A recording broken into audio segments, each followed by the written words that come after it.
Hi everyone, I'm Rita with Everything Homemade, and this video is going to be really informative, and I'm going to make your lives so much easier on the homestead because I'm going to share with you what we do up north here to keep our animals watered during the winter. Super simple. No more fighting with ice, no more fighting with solid frozen waterers in your chicken coop and your quail coops, frozen rabbit waterers, always bringing out water, never ending amount of fighting. And if you're in the homestead and you know exactly what I'm talking about, especially if you have experienced winter. And I'm talking about a cold winter. I'm talking like minus 20 Celsius to minus 50 Celsius. That's what we deal with here. Okay, so water freezes, bam, instantly, and it's no end of fighting. So I'm going to tell you my little story. It's really important because I really want you to understand where I'm coming from and not just go, oh, she's crazy, that won't work. Or they're not going to get enough water, or my milk cow won't get enough water if I do this. Let me share with you some examples to really get you in the right mindset on where I'm coming from, okay? I think it's really important to understand. First of all, let's think about all the wild animals, okay? You're up north, everything is frozen. It's the middle of winter, snow covering everything. The river is frozen over, lakes are frozen over. There is no water available. If you hear some of the chirping in the background, that's just the quail. So, if there is no water available, how does the wildlife survive? Well, coyotes lick the snow, eat the ice, right? You got the birds. If you watch the chickadees, if you watch the crows, the ravens, the blue jays, the gray jays, you name it, all the animals that live up north, what do they all eat? Snow. You got fox, eat snow. You have mice. When it's warmer and they're not, cuddled in their nest, they eat snow. All these birds, all these mammals, they all eat snow. So think about that a little bit. Let that sink in. Do all the wildlife die? Absolutely not. It would be a horrible thing, right? But no wildlife dies from lack of water in the middle of winter, unless there's zero snow, but there's usually something. So we have snow for water. They get enough water, they survive. We got deer that are pregnant throughout the winter. They're eating snow. They birth in the spring. They survive. So that got me thinking, okay? The other thing that really solidified the theory that snow is okay for all my animals is that my boots, okay? I walked into the chicken coop one morning, and my boots, when you track in the snow and the snow sits on top of your boots, I walked into the chicken coop and the chickens just migrated towards my boots and pick all the little snow. And I was thinking, they're actually excited about eating snow. They cleaned my boots right off. And then it kind of dawned on me and going, okay, why am I fighting with water? Why am I subjecting myself to chipping ice, to having to thaw out frozen waterers, fighting with heat, paying extra electricity to keep things thawed when I just got to give snow? So I have 70 some quail. They survive just fine with snow right now. I give them a little bit of extra daylight because right now the eggs aren't freezing solid, so they're on snow and they're still laying.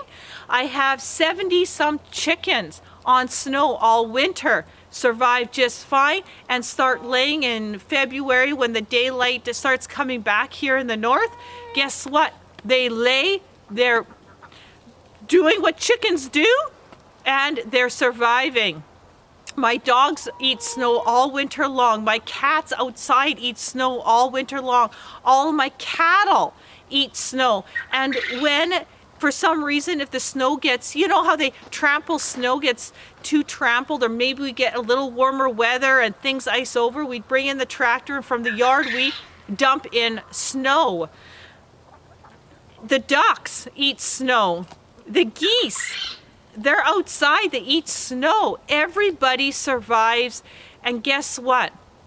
No fighting with water in the middle of winter. So I'm going to go ahead.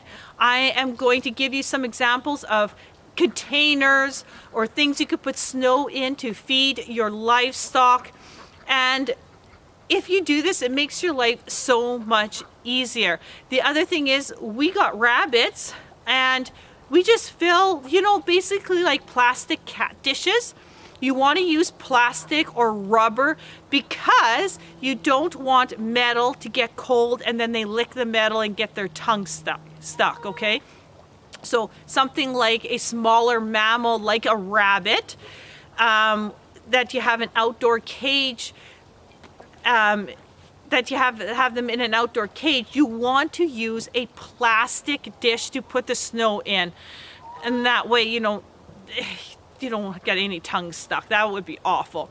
So all the dishes I'm using is either a sturdy plastic that can handle the cold, or a rubber that can handle the cold. Like the chickens, they get an actual rubber dish because it holds more, and chickens are bigger than quail. But no matter what, this has saved us money in no electricity. Doesn't cost you any electricity to feed them snow. It simplifies life, and I have more time on my hands because guess what? I don't gotta be fighting with frozen water. The other thing is that I exchange the snow twice a day. So in the morning when I go do chores, I take their dish, I pour out whatever they have left, even if it's half full, I just throw it out into the yard, and I have an area where the kids aren't allowed to trample. There's nice clean snow. You want clean snow. You don't want snow that it's all mucky. You don't want it to be peed on. You want clean snow. So then I fill up their dish, put it in there.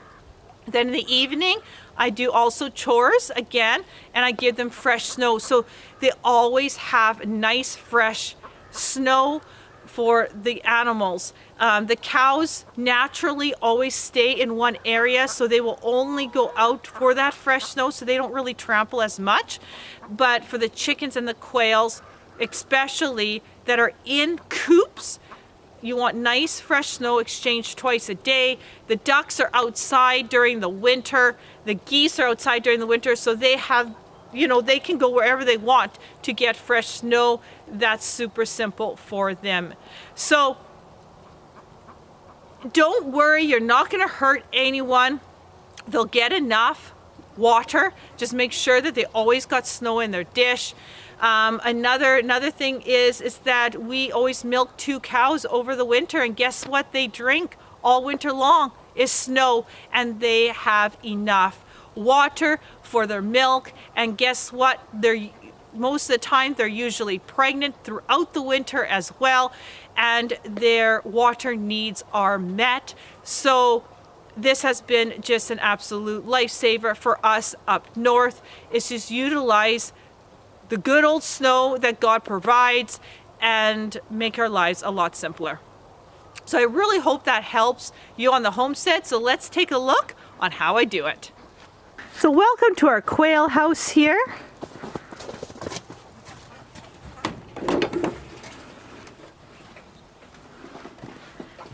Hey guys!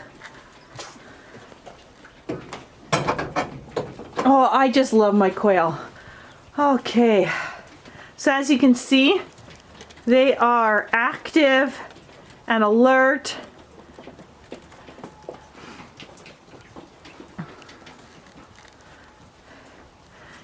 And look at that. There's some dishes with snow in it. So I'm just gonna open this up. Okay, so I'm just gonna move her out of the way. And if you can see here, it definitely needs to be refreshed. So this is what it will look like in the morning. And same with this dish here. And you can see that this area I have screen and the rest of the coop I do not. So this is the only area in the coop that I actually have screen, because in the summer I have big waterers that go on here.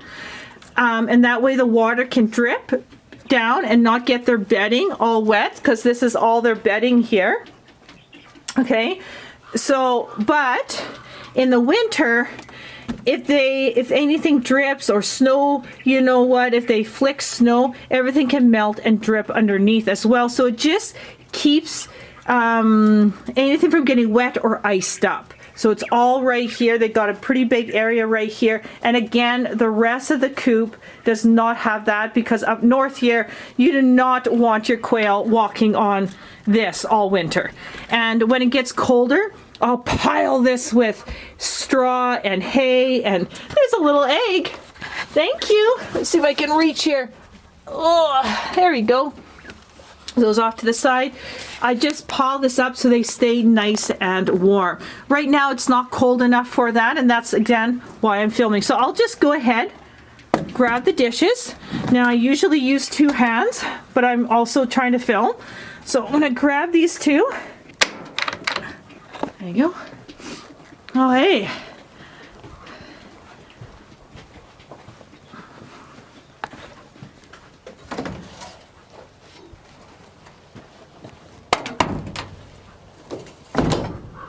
Now, as you can see here, there's some beautiful snow, and this is where my kids are not allowed to play. They got the big other part of the yard, because I want the area next to the quail house to be easily accessible, so I don't have to walk the whole yard just to get snow. That would be a pain. And then I just take these dishes right here, and I'll just, you know, hit them out. Just like so. Then I'll go to a part where I haven't touched the snow. And for the quail, these are just like I don't know, probably 1.5 inches in height, just nice flat dishes.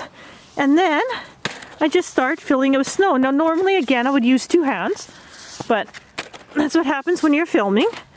And I just start filling it up.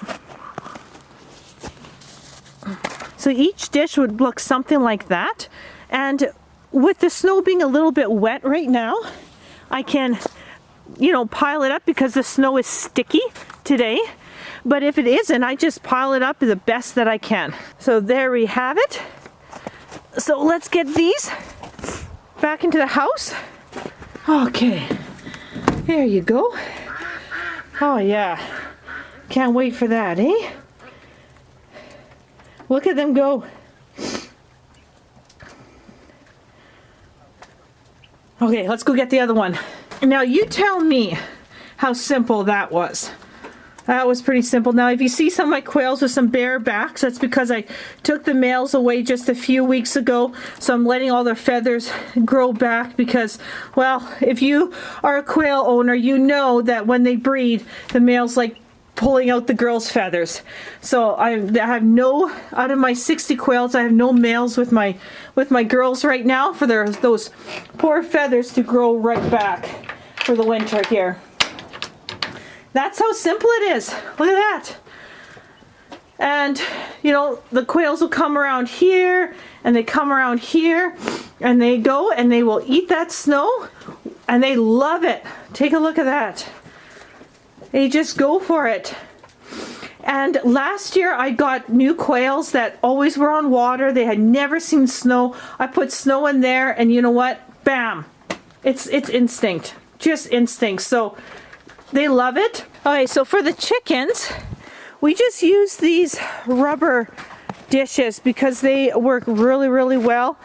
And we just fill them right up with snow. So the same thing that we do with the quails. We just grab snow and start putting it in.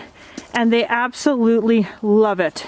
So I will take this dish and you know, I will probably fill 2 or 3 of these for my 60 to 70 chickens that I have, and do it twice a day like I explained. So let's take this into the chicken coop.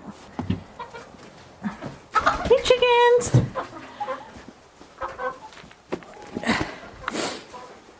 Put it down there. Hey, what are you doing, kitty, in here?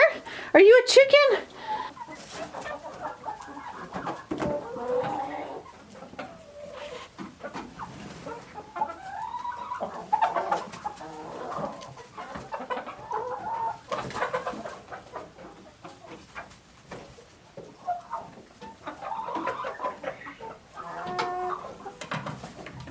So there you have it. That's so much easier than fighting with frozen waterers.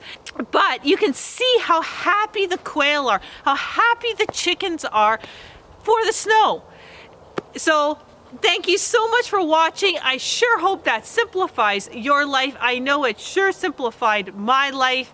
And keep on watching for more helpful information on your homestead. Subscribe to the channel and definitely check out everything-homemade.com. There you'll find 2 cookbooks that I have out, Everything Stevia and Everything Whole Wheat Sourdough. These recipes are recipes that we use right in our household all the time. They're original recipes of mine. I hope you enjoy, and it's a way that I can share what we do here on the homestead to you. I also have a gardening series out, Color and Learn Gardening for ages 8 and up. This is a really cool way to learn how to garden. If you know the basics of gardening, that's all you need to start. I have a 5-book series, right down to the point, fun interactive series, so check that out. It's all on the website. I also have a fiction series, again, that is out. Everything is what we do here on the homestead, so you can be more successful in what you do and provide your family with the homegrown food that you want them to have. So I'll see you on the next video.